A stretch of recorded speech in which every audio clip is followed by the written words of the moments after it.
ભાવનગરમાં કેરીના રસને લઈને ફૂડ પોઈઝનિંગ થઈ જવાનો કિસ્સો સામે આવ્યો।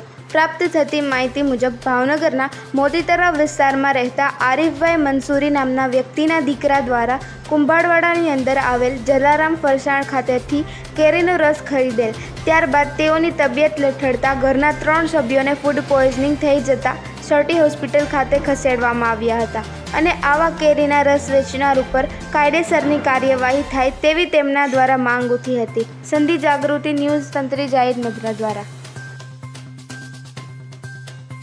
કાકા પહેલાં તમારું નામ? મારું નામ આરીફ અહેમદભાઈ મંસૂરી। આરીફભાઈ કયા વિસ્તારમાં રહ્યો અને શું બનાવ બન્યો હતો? મોતીતળા વિસ્તારની અંદર રહું છું હું। શું બનાવ બન્યો હતો? ત્યાં અમારા કુંભારવાડા સર્કલ પાસે જલારામ ફરસાણ નામની દુકાન છે। ત્યાં 2 દિવસ પહેલાં મને બહુ સારો કેરીનો રસ ચગાડેલો। એ કેરીનો રસ ચગાડ્યો હતી પછી હું ત્યાંથી કેરીનો રસ લીધો મારા ઘરના માટે।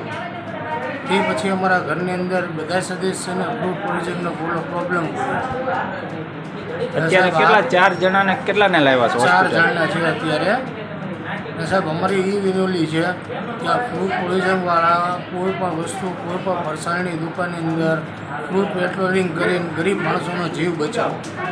સાહેબ આ લોકો પોપૈયાની અંદર ઓલી કરીને પોપૈયાનો રસને કેમિકલ નાખી કરીને આપી દે છે।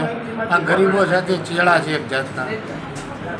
આ કલેક્ટર સાહેબને કમિશનર સાહેબને મારી વિનંતી છે કે આવા લોકોને કાબૂ કરે।